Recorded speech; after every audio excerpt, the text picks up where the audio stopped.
Pessoal, vamos lá, vamos dar prosseguimento, então, para a próxima palestra. Queria agradecer ao professor Danilo pela palestra brilhante e didática, trazendo a experiência concreta também, né, vivida pelo Banco Central e muito semelhante a outras experiências que nós temos em outros órgãos ou entidades da administração pública. Na sequência, a gente passa, então, para a palestra do professor Daniel Becker, que é advogado, diretor de novas tecnologias do Centro Brasileiro de Mediação e Arbitragem, o CBMA, membro também das comissões de assuntos legislativos e 5G da OAB Rio de Janeiro. O professor Daniel Becker vai falar sobre a implementação da LGPD na administração pública. Então, queria agradecer também a aceitação, professor Daniel, dizer que é um prazer recebê-lo aqui na PGM, ao lado do professor Danilo, e desejar também boa palestra. Obrigado, professor Rafael. É sempre desafiador aí ser o último a falar, principalmente depois da super palestra do Danilo. Eu acho que a minha ideia aqui é falar um pouco sobre a implementação de LGPD, e vocês vão conseguir condensar muita coisa que a gente conversou, né, não só no encontro hoje com o professor Danilo, mas também nos outros encontros que vocês tiveram. E aí, para a gente começar, né, indexar um pouco a nossa conversa, quando a gente fala de projeto de adequação, né, a gente fala todos esses conceitos da LGPD, é importante a gente traçar aqui uma premissa, né, que pelo menos é uma premissa que eu tenho, eu acho que grande parte das pessoas concorda comigo, é que a LGPD ela é uma lei principiológica. Né? Quem já teve a oportunidade de ler vai ver que a lei ela é extremamente principiológica. Isso é bom e isso é ruim. Né? Isso é ruim porque a gente tem uma margem de interpretação gigantesca sobre a lei, né? E é bom, né? Porque não é uma lei estanque. Toda lei que ela se propõe a regular tecnologia, embora a LGPD, como vocês ouviram falar aqui, também regule dados armazenados, né, físicos, né, dados físicos, não só dados virtuais, a LGPD, preponderantemente, ela atinge, né, a tecnologia e o tratamento de dados em larga escala. Então, isso é interessante. Mas aí, por isso, a gente tem que tomar, né, alguns cuidados. Então, aqui no curso da nossa conversa, né, que a gente vai falar do projeto de adequação, eu vou falar um pouquinho também da experiência europeia. Né, e vocês também devem ter ouvido falar isso. Eu acho que a LGPD no Brasil, né, vis-à-vis o GDPR na Europa, acho que é o melhor exemplo de transadministrativismo que a gente tem, acho que na história do direito, né? Não sei se o professor Rafael concorda comigo, mas é uma análise interessante da gente fazer, né? E aí a gente aprende bastante, né? Aqui no Brasil a gente está tendo diversos guias, né? Como o professor Danilo falou, a gente começa a ver, né, os entes da administração pública produzindo guias, associações produzindo guias, né? E esse conceito, né, vou até falar um pouquinho também disso, de autorregulação regulada, né, dessa combinação, porque a NPD, diferentemente de... Agora a gente até pode chamar ela de autarquia, né, de agência de regime especial, porque ela era um órgão anteriormente, mas a NPD, diferente de outras autarquias, de outras agências, ela se propõe a regular o mercado inteiro. Então, ela regula desde o Google, né, até a padaria da esquina. Então, essa cooperação, né, e o trabalho conjunto de todos os stakeholders é importante para a gente conseguir, né, que a cultura de privacidade seja estabelecida no país, né, e a LGPD não seja, né, mais uma dessas leis que, enfim, não se propõe a efetivamente mudar nada. E aí, falando aqui um pouquinho do que é o projeto de adequação, né, obviamente, a minha experiência é muito mais na implementação em empresas, mas eu acho que, na prática, né, a gente pensar no roadmap, aqui no caminho que a gente passa, não vai haver muita diferença. Então, a gente começa fazendo um workshop, que é basicamente o que vocês passaram aqui. Né? A gente nivela o conhecimento, apresenta ao público, e aí, quando a gente fala apresenta ao público, não só ao público jurídico, porque, no final das contas, a gente vai precisar, pelo menos, de uma pessoa de cada área, né, de cada setor, não só os membros do departamento jurídico ou de segurança da informação, a gente vai precisar de todo mundo, né, engajado. Então, o workshop serve muito para isso, né? Você trazer todo mundo para perto, mostrar a importância da LGPD, a importância da privacidade, e seguir, né, para essa fase, né, de questionários e entrevistas. E aí, eu tenho uma experiência particular aqui que foi curiosa, porque a gente fechou um projeto de adequação um pouco antes da pandemia, e a gente estava acostumado, né, é curioso, porque a gente não fazia nada virtualmente. Né, a gente, no máximo, fazia um call por dial-in, mas ninguém fazia... A gente, sei lá, tem o MSN, o webcam do MSN desde 2001, 2000, e ninguém fazia reunião virtual. Né, então, a gente falou, olha, vamos fazer primeiro os questionários e entrevistas, depois a gente faz o workshop. Bem, foi uma tragédia completa, né? Porque quando a gente viu todo mundo tinha respondido errado os questionários, ninguém tinha entendido nada, chegou um cara que era, enfim, da área de responsabilidade social, o cara falou para mim, cara, eu respondi isso aí igual eu respondo questionário de visto. Tudo não. Então, assim, ele não sabia nada do que ele estava respondendo. Por mais que a gente trouxesse ali um glossário, tentasse explicar. Então, mostrou para a gente, na prática, né, essa falha nossa aí, muito por decorrência da pandemia, que o workshop ele é extremamente necessário. E aí, basicamente, o que os questionários, as entrevistas elas vão servir para esclarecer os questionários.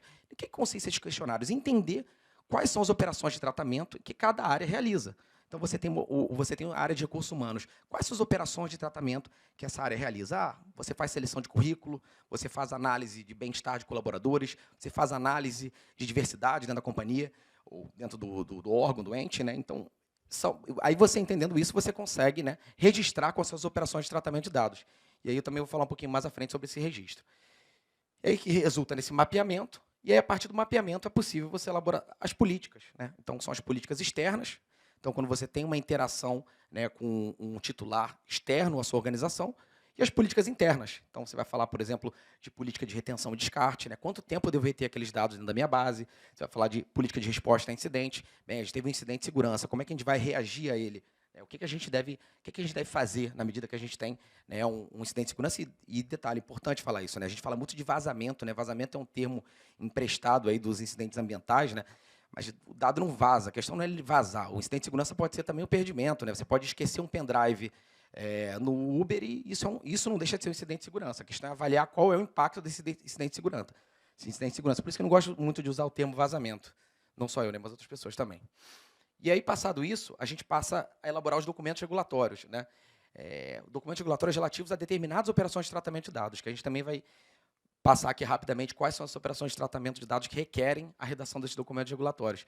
E aí eu também costumo fazer uma analogia, né, ao relatório de impacto à produção de dados, que é basicamente um EIA, um RIMA, né, do direito ambiental. Então, é algo assim, mutatis mutandis, ele pode ser uma boa comparação aí para a gente. Determinadas operações de tratamento de dados, elas vão requerer esse documento. E aí parte para os contratos, né? Então, todas as minutas, todos os contratos celebrados eles devem ser revisitados, as minutas padrão, auditoria de terceiros, ou seja, muitas vezes você, tal como acontece no compliance anticorrupção, no compliance trabalhista, né, você tem que ter garantias daquela pessoa que você está contratando, né, que ela cumpre a LGPD, que ela realizou, né, um projeto de adequação. Então, foi engraçado também. Teve uma empresa que ela desenvolveu um software de reconhecimento facial e ela estava comercializando, né, através de uma contratação pública para um município. E aí, basicamente, eles me ligaram na quarta-feira e falando, cara, eu preciso de PIA, né, desse relatório de impacto da produção de dados, para segunda-feira que vem, porque é uma exigência. Né? Isso aí foi em 2020, né, foi até prévio à vigência da LGPD, não a publicação, mas a vigência. Então, foi bem curioso. Né? Já veio isso lá atrás, já começando a se exigir esse tipo de documento. Né? E aí, feito isso, a gente tem um treinamento, que é, no final das contas, a capacitação, que ela tem que ser recorrente, porque tem muita gente que fala, olha, tem uns estudos, por exemplo, o Serasa, né, ele publicou um estudo, logo que a lei foi publicada, 89% das empresas não estão adequadas à LGPD. Essa estatística é inútil para mim, porque qual o critério que eles usaram? O projeto de adequação ele não é algo perene. Quando você acaba o projeto, você tem que continuar o programa. Né? Então, essa é a importância do treinamento. E isso tudo que eu falei, né, tanto as políticas, o treinamento, essa prova, essa documentação do treinamento é relevante até para a dosimetria, né, da Autoridade Nacional de Proteção de Dados, quando ela for sancionar. Então, lá existem requisitos na hora da dosimetria, que se existe o programa de governança, se houve treinamento, se houve conscientização. Então, tudo isso é relevante que seja documentado. Né? Aí eu vou passar um pouquinho aqui à frente, para a gente poder analisar um pouco o que eu falei. O registro de operações de tratamento de dados é uma obrigação da lei. E aí, o que ele significa? Que eu tenho que saber cada dado que está dentro da minha empresa, mais ou menos. Por que mais ou menos? Eu preciso mapear as operações de tratamento de dados. É isso que a lei determina. De novo, o que é operação de tratamento de dados? É qualquer coisa que você faça com dado. Eu gosto de brincar que parece, né, a lei de drogas, né, que fala de vender, repassar, enfim, facilitar o acesso. Basicamente, qualquer coisa que você faça com dado, inclusive armazenamento. Porque o termo que a gente usa na nossa lei, que é uma reprodução do Marco Civil da Internet, de tratamento de dados, não é um termo muito feliz. Né? O GDPR ele fala em processamento, eu acho que fica mais fácil para a gente compreender, que a gente fala tratamento. Pô, mas eu não estou tratando nenhum dado. Tem uns dados aqui no HD que estão parados e não estou tratando nada. Mas você está. Né? O armazenamento também é considerado o tratamento.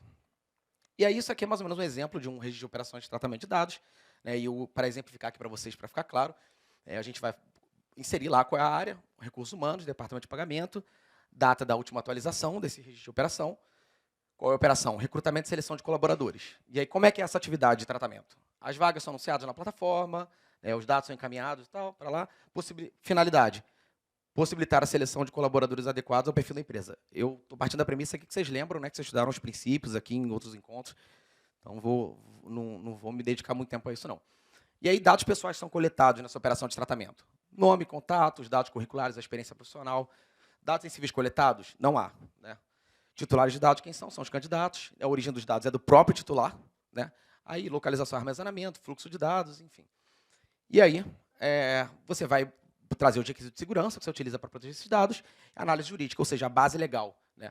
Que base legal você usa para tratar esses dados? Então, essa questão da base legal é interessante. Né? Você vai ter muita divergência de que base legal você vai usar, determinadas operações de tratamento, você vai ficar seriamente em dúvida. Às vezes, você vai ter 2 opções de base legal, e você vai ter que optar pela melhor.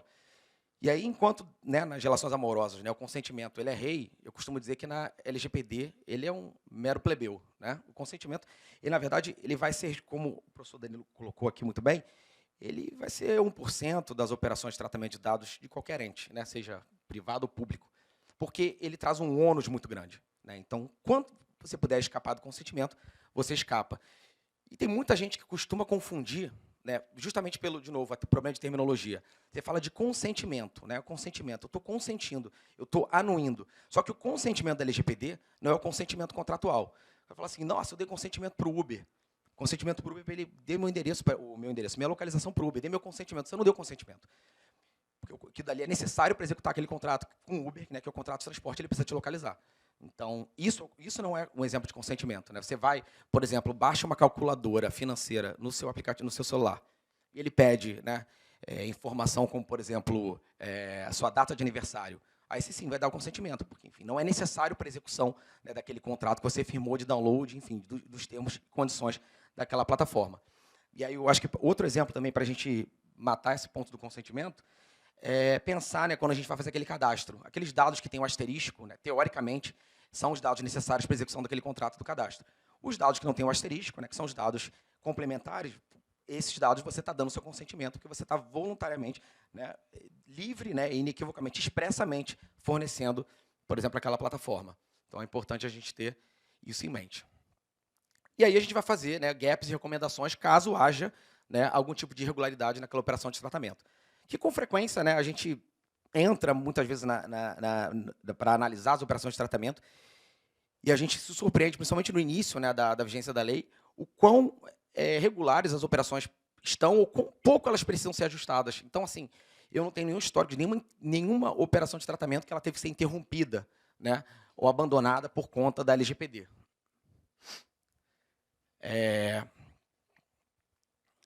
E aí, acho que trazer uns casos interessantes aqui, né, que são super corriqueiros, que trazem algumas dúvidas, quando a gente está falando de gaps, né, depois que a gente analisa a operação de tratamento, é a pesquisa de diversidade. Né? A pesquisa de diversidade é algo hoje fundamental, todo mundo vem fazendo pesquisa de diversidade, seja na esfera privada, seja na esfera pública, e ela, necessariamente, ela envolve dados pessoais sensíveis. Né? O professor Danilo falou de dados pessoais sensíveis aqui, eu acho que o Fernando também chegou a comentar um pouco sobre dados pessoais sensíveis. Eu não sei como o Fernando abordou o tema, mas, para mim, é importante eu também estabelecer uma premissa. Né? Dados pessoais sensíveis são aqueles que estão na lei. São somente aqueles que estão na lei, no rol taxativo. Né? Que estão descritos na lei. Por que você está falando isso, Daniel? Porque, assim, se a gente utilizar a premissa de que dados pessoais sensíveis são dados que geram discriminação, e qualquer dado que gere discriminação, a gente vai ampliar esse rol, e, basicamente, todos os dados podem vir a ser sensíveis. Né? E a lei, de novo, ela é cheia de possibilidades, né, de interpretações abertas. Né? Então, se a gente ampliar esse rol, a gente vai acabar, por exemplo, e aí eu vou dar um exemplo aqui concreto. O endereço, né, que é um dado pessoal acadêmico, né, o exemplo, isso aqui é um dado pessoal, o endereço, ele pode se tornar um dado pessoal sensível, partindo dessa premissa, porque, né, ele pode gerar discriminação. Muitas vezes o nome, por si só, ele pode gerar discriminação. Então, pensando em dados pessoais sensíveis, vamos seguir, né, na minha opinião, o rol taxativo que está na lei. E aí, outro ponto também interessante é quando a gente está falando das relações de trabalho. Né? Nas relações de trabalho, o consentimento ele tem que ser usado de forma excepcionalíssima. Né? Inclusive, de novo, pegando o benchmark europeu, a PwC, na Grécia, ela foi multada justamente porque ela, dentro do registro de operação de tratamento de dados, ela trouxe os dados dos colaboradores, né, e atribuiu a base legal do tratamento de dados dos colaboradores no consentimento. E a gente sabe, né, que o consentimento não existe, né, nas relações de trabalho, principalmente, né, nesses casos, salvo algumas exceções. E eu vou trazer 2 exceções aqui. Uma delas é a pesquisa de diversidade. Então, alguns critérios importantes que a gente tem que estabelecer na pesquisa de diversidade é a resposta opcional, a possibilidade de revogação facilitada desse consentimento, né? O gerenciamento de acesso, ou seja, poucas pessoas, né, podem ter acesso, né, às respostas dessa pesquisa, justamente não só para garantir a segurança e a privacidade, mas também para encorajar, né, as respostas sinceras no âmbito da pesquisa de diversidade. E os relatórios da pesquisa, né, a gente tem que buscar a anonimização, né, o máximo que a gente conseguir. E aí, não sei se passaram a falar da pseudonimização, anonimização, porque a LGPD ela tem aquele conceito amplo, né, que ela fala que dados pessoais são todos os dados relacionados à pessoa natural, identificado ou identificável. E isso gera, né, uma abertura interpretativa muito grande. Né? Então, qualquer coisa ela pode vir a ser um dado pessoal, e com 2 dados, né, 2 dados que aparentemente estão anonimizados, você consegue fazer uma correlação, né, uma engenharia reversa e chegar até o titular. Então, é muito importante também observar isso. Outro ponto interessante são os antecedentes criminais e o background check, né, que é muito comum a gente ver isso, né, acontecendo. E aí a discussão primeiro, são dados pessoais sensíveis? Alguém entende aí, depois que a gente conversou aqui, que são dados pessoais sensíveis, os dados relacionados à busca de antecedentes criminais? Mas não está na lei, né? Então, assim, aí a gente tem que partir da premissa que a gente não está tratando dado pessoal sensível, por mais que ele possa gerar discriminação de certa forma. Né? E aí isso a gente vai resolver, né, pela jurisprudência trabalhista. Então, a gente tem algumas hipóteses, porque o background check ele é necessário para determinadas posições, então você vai restringir ele a candidatos finalistas, você vai fazer um gerenciamento do acesso e o descarte, né, imediatamente após a análise desses dados. Né? Câmeras de segurança também é um tema muito interessante, parece uma bobeira, né? Mas se for ver, por exemplo, as multas aplicadas na Europa, você vai ver que, por exemplo, tem um caso na Áustria, em 2018, que um cassino ele foi multado porque ele filmava grande parte da rua. E assim, gente, a primeira coisa que a gente pensa como brasileiro é como assim, é um cassino, ele lida com dinheiro vivo, né? Tem que filmar mesmo a maior parte da rua. Você vê uma série de multas. A Espanha, por exemplo, é campeã de multas por conta de câmeras de segurança. Enquanto aqui no Brasil, a gente, né, tem a câmera de segurança ela traz uma segurança maior para a gente, né? Não o oposto. Então, existe um ponto aqui relevante quando a gente está falando de monitoramento dentro do ambiente. E a gente tem que dividir a câmera que faz reconhecimento facial, e aí é muito claro que a gente está falando de dados pessoais sensíveis, então a gente vai ter que utilizar as bases legais que tratam dos dados pessoais sensíveis. Quando a gente está falando do simples monitoramento, né, o importante é a transparência, que é a história do Sorria que eu estou te filmando, né, um ambiente monitorado por câmera de segurança. Isso é um aviso de transparência, né? A gente está cumprindo o princípio da transparência aqui. A pessoa tem que ter ciência, ela tem que ter a legítima expectativa de estar sendo monitorada. Né? Então, não é um bicho cético, às vezes a gente tem que observar, né, principalmente quando a gente está falando de câmeras com reconhecimento facial, que aí a gente vai ter que utilizar outra regra e tomar ainda mais cuidado. E aí outro caso legal também, é muito comum, um exemplo aqui, campanha de Dia dos Pais, né, é uma hipótese em que a gente vai utilizar, né, o consentimento dentro das relações de trabalho, e em vez de utilizar a base legal da execução do contrato, outra base, a gente vai poder usar o consentimento nesse caso. Muitas vezes porque você, inclusive, vai ter dados de crianças, né? E aí você vai ter que ter autorização também por termo, né, do responsável para poder fazer a campanha. Aí seriam as hipóteses em que você vai ver o consentimento surgindo ali no âmbito das relações de trabalho. E aí um ponto que eu mencionei aqui, né, que é quando a gente está falando da parte contratual da LGPD, e aí isso pode falar de contratações públicas também, são alguns questionamentos de conformidade, né? Você avaliar fornecedores, justamente por conta da responsabilidade em cadeia que existe na LGPD. Né? Então, você avaliar se a empresa possui um programa de conformidade, se a empresa possui esse registro de operações, se a empresa elabora o relatório de impacto e o relatório e a análise de legítimo interesse, a empresa ela adota medidas de segurança técnica e administrativas, se a empresa já nomeou um encarregado, caso seja necessário, né? Porque também é interessante falar isso, a NPD ela dispensou a necessidade da nomeação do encarregado ou do Data Protection Officer, né, que é a sigla, para as pequenas e médias empresas, né, que foi bem interessante essa posicionamento da NPD pós, né, uma consulta pública. E questionamento sobre outras políticas, né, e documentos que envolvem o tema de privacidade. Então, um checklist, né, ele vem acontecendo bastante na iniciativa privada, eu já vi alguns casos também envolvendo o poder público, de você exigir a evidência, né, não só a resposta, mas a evidência de que houve, né, a implementação de um projeto de LGPD e há um programa vigente. Né. E aí, quando a gente fala de atribuição de risco, agora seguindo aqui um pouquinho, que é um tema legal, a gente tem que trabalhar com um aspecto subjetivo, né, mas também alguns parâmetros que podem nos ajudar a orientar, né, que é o volume de dados. Se a gente está falando de dados sensíveis e de vulneráveis, e aí de vulneráveis a gente está falando de crianças e adolescentes e idosos, sobretudo, o sigilo da operação, o nível de sigilo da operação, se há um alto potencial de fraude, quando há o legítimo interesse, né, que o legítimo interesse ele vem para responder, né, muitas lacunas lacunas, na verdade, ela vem para preencher, né, como uma hipótese, né, aberta, né. Curiosamente, né, a gente está falando aqui de crédito. No GDPR, você tem uma base legal, você não tem uma base legal específica para proteção ao crédito, como você tem na LGPD. Então, aqui na LGPD, a gente segregou o interesse legítimo e proteção ao crédito. Na verdade, na minha opinião, até enfraquecendo, de certa forma, o interesse legítimo, mas a ideia é que o interesse legítimo ele cubra as outras hipóteses que a lei traz, né, as outras bases legais. E adotar também a divergência interpretativa, sobretudo sobre a principiologia, né, da lei. E aí um tema bem legal também é a retenção e descarte, né? A retenção e descarte ela tem que ser orientada primeiro pelo princípio da necessidade, né, a minimização dos dados, né?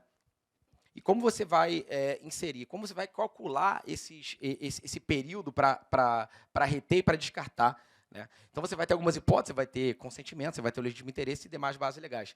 E é interessante, né, você ver alguns casos em que você simplesmente vai ter um prazo que ele não vai se iniciar, ele não vai se findar, salvo, né, se você revogar o consentimento, por exemplo. Aqui estão uns exemplos, aqui depois vocês podem ter acesso, né? E é interessante a gente ver, né, que ele dialoga muito com o prazo prescricional. E aí, uma vez eu estava até no MBA, dando uma aula no MBA de hotelaria e turismo, né? E uma pergunta muito comum, tinha diversos gerentes das mais variadas bandeiras lá, gerentes de hotéis, e eles perguntaram, muitas vezes chega alguém no balcão e pede para excluir meus dados pessoais, excluir os dados pessoais, porque a pessoa teve no hotel na semana passada, né, muita gente, enfim, querendo esconder a visita do hotel, mas não, você tem um prazo que o hotel tem que reter aquela documentação durante o período, né, que o Ministério do Turismo determina. Quando todo mundo que entra no hotel preenche um termo lá, presta algumas informações para o Ministério do Turismo, e aqueles dados são mantidos durante 2 anos. Se passar o prazo, beleza, você pode excluir.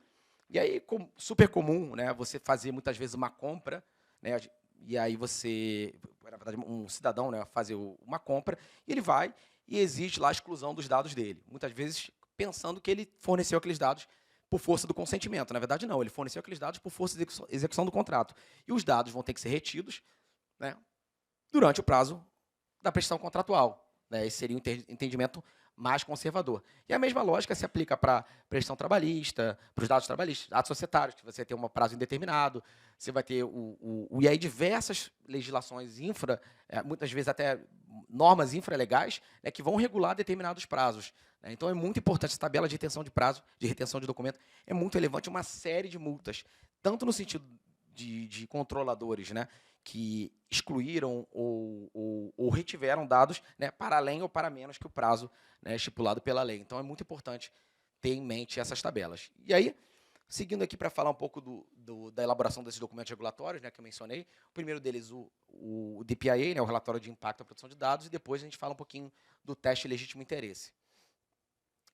E aí, a gente hoje não tem ainda claramente quando é exigido, e a norma mais conservadora é a gente seguir um pouco o que o GDPR recomenda, né, em que caso a gente deve elaborar esse documento, né, dessa análise de impacto na proteção de dados.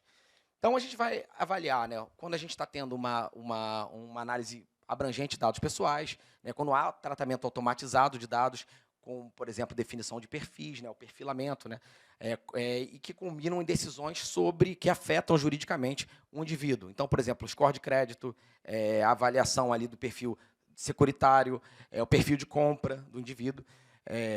Essas plataformas hoje de recrutamento, né, que também fazem uma filtragem inicial baseada em inteligência artificial, operações de tratamento em grande escala de categorias especiais ou de dados pessoais relacionados com condenações penais e infrações. Então, aqui a gente não está falando de dados pessoais sensíveis, mas a gente está falando, né, de um dado que ele requer uma atenção.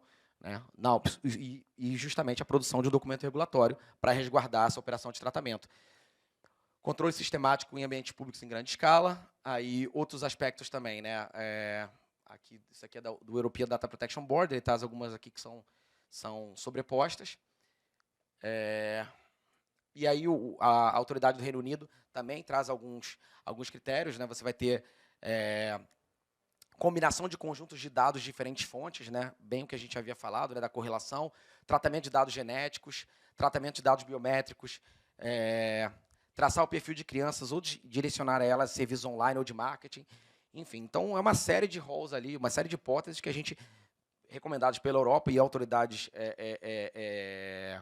dos países membros, que a gente segue aqui no Brasil, enquanto a gente não tem uma definição clara, como o professor Danilo falou, até mesmo porque a Autoridade Nacional de Proteção de Dados ainda está em um momento de estruturação, né? Embora ela esteja até relativamente rápida, pelo tempo que ela demorou para ser estabelecida, ela ainda está produzindo as suas documentações, enfim, ainda está cumprindo a agenda regulatória. E aí aqui um exemplo, né, desse relatório de proteção, desse relatório de impacto na proteção de dados, né? Você basicamente vai descrever ali com essa operação, você vai trabalhar a explicar qual é a base legal para o tratamento, qual é o fluxo, né, como acontece a retenção e descarte, então falar da finalidade, falar da proporcionalidade, da necessidade, os riscos da privacidade, quais medidas de mitigação que você está utilizando para prevenir eventual risco de incidente ou eventual risco à privacidade do titular. E o LIA, a gente pode dizer que ele é um documento simplificado se comparado à análise de impacto, né, ao DPI. Porque o LIA, basicamente, ele vai ser preparado sempre que houver análise, sempre que houver a opção pela base legal do legítimo interesse. Então, você produz esse documento e você vai fazer um simples balanceamento, né, entre o interesse, né, o legítimo interesse daquele controlador versus a legítima expectativa de privacidade, né, do titular. E eu acho que um exemplo aqui que o legítimo interesse ganhou bastante relevância foi quando a gente está falando, por exemplo, de operações de marketing, né? Muito se falou no início da vigência da LGPD que a LGPD ia acabar com um marketing digital, né? Com a captação de lead, com aqueles envios de e-mail marketing, porque seria requerido ali, naqueles casos, a utilização do consentimento. Então, quem é que vai responder que quer receber, né, uma comunicação de marketing? Ninguém, né? Então, era essa a visão. E aí, passou-se um tempo, né? A Europa já madura nesse tema, a gente vai ver que a base legal do legítimo interesse é a base para essas operações. E aí, obviamente, você tem que cumprir alguns requisitos. Quando você vai elaborar uma análise de legítimo interesse, é esse teste, né, que você vai fazer, e aí, com isso, você vai dizer, olha, eu estou recolhendo determinados dados pessoais para fins de marketing, mas eu estou permitindo que o titular ele realize o opt-out, ou seja, diga que não quer mais receber aquelas comunicações. Então, ele posso acessá-lo, mas se ele não quiser mais receber, eu posso... ele pode simplesmente dizer que não vai querer mais receber e vida que segue. Então, assim, é importante, né? Assim, acho que é um exemplo um pouco lúdico, básico, né? Mas eu acho que ajuda a ilustrar um pouco o que é essa análise de legítimo interesse. E aí, um pouquinho mais também outros exemplos aqui, a continuação, né, do teste, falando da situação concreta, enfim, falar um pouco dos princípios, da principiologia. E aí, outras atividades que a gente faz no curso do projeto de adequação são a elaboração de políticas internas, né, como eu mencionei, então fazer política de privacidade, política de colaboradores, um manual para a gestão dos contratos, né, com inclusão de cláusulas de privacidade. Gestão do acervo contratual, esse é um ponto interessante, né? Muitas vezes o projeto de adequação, você vai no controlador, numa empresa, e ele não tem nenhuma gestão dos próprios contratos, né? E o projeto de adequação ele acaba muitas vezes servindo como uma ferramenta, né, para conseguir unificar a gestão desses contratos. O atendimento às solicitações de titulares de dados, né, é algo que o professor Danilo estava falando, né, que o consentimento acabou sendo optado ali, né? E aí o grande, como eu falei, né, a oneração do consentimento é você ter... O que é oneroso no consentimento? É você ter que gerir, né, você ter que ter a documentação, você ter que ter a prova do consentimento, porque a própria lei fala, né, que cabe ao controlador provar, né, se o consentimento foi revogado, foi concedido. E a gestão, né, porque você pode ter milhares de titulares, você vai ter que criar praticamente uma espécie de saque, né, um canal de privacidade para atender as solicitações. E, sem dúvida nenhuma, as solicitações do direito titular, que vocês já ouviram aqui, as mais penosas envolvem o consentimento. Adoção de medidas de segurança, né? E aí você vai pensar em cada realidade. De novo, eu falei aqui no início, né, que a Autoridade Nacional de Proteção de Dados ela se propõe a regular o mercado inteiro. Então, ela não vai dizer que você tem que contratar o firewall X ou Y, que você tem que utilizar o tipo de criptografia ABC. Não, ele vai deixar a critério e ele fala de medidas de segurança aptas, né? De medidas de segurança aptas, ele vai falar de medidas razoáveis. Então, cada realidade vai ser uma realidade. Me parece que é muito claro que uma instituição financeira não deve ter um nível de segurança muito diferente de, por exemplo, um restaurante aqui do centro da cidade, né? Então, mais ou menos nessa linha que a principiologia da LGPD também é interessante. E aí a comunicação dos incidentes, né? Um fluxo para a comunicação dos incidentes. Essa avaliação, recentemente, a gente teve aí até uma condenação criminal, né, do antigo CEO da Uber, né, porque ele ocultou, né, um incidente de segurança que aconteceu. Na verdade, foi um sequestro de dados, né, em 2016, 2017, se eu não me engano, e a condenação saiu recentemente. Então, é importante avaliar, né, em que hipótese aquele incidente ele deve ser comunicado, né, e tratado, né, com seriedade. Ou simplesmente foi um incidente de segurança que não oferece, né, risco ao titular, aos titulares cujos dados foram envolvidos. Muitas vezes sequer envolve dados pessoais, né? Então, esse tipo de avaliação é importante. E aí, para o final, né, a última etapa do projeto de adequação, é esse treinamento que eu mencionei, né, a quantização constante, né, a criação da cultura de privacidade, utilização de preferência de treinamentos interativos, né, porque o nível de um treinamento que você vai fazer de LGPD para um público jurídico é muito diferente, né, para um público, por exemplo, de recursos humanos ou para um público financeiro. Então, é interessante você fazer um treinamento artesanal, né, para cada tipo de ouvinte, quando você está falando de privacidade. Disponibilizar, né, um manual de boas práticas, né, lembrar que o programa é um projeto vivo, canal de dúvidas para colaboradores é importante também, disponibilizar amplamente o contato encarregado, seja para fora ou seja para dentro, nesse canal de privacidade.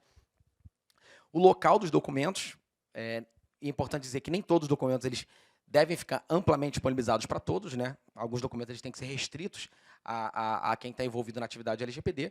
Né? E dicas práticas, né? Tentar trazer engajamento através de uma comunicação, como mencionei, amigável. E aí eu trouxe aqui também alguns guias, né? E é interessante falar que além dos guias que a gente tem aqui no Brasil já surgindo, a gente tem alguns guias produzidos na Europa, né? Tem um guia da Baviera aqui que trata, né, de alguns temas envolvendo tratamento de dados na administração pública. E também um guia do CNIL, que é a autoridade da França, que ele fala, né, um pouco dos agentes de tratamento no GDPR e alguns cuidados que o poder público deve ter. Muitos deles vieram aí, inclusive, no âmbito ali da Covid, né? Essa preocupação, inclusive, que gerou lá o precedente do STF. E aí, enfim, fico à disposição para dúvidas aí junto com a mesa e agradeço aí o tempo de vocês. Espero que tenham gostado.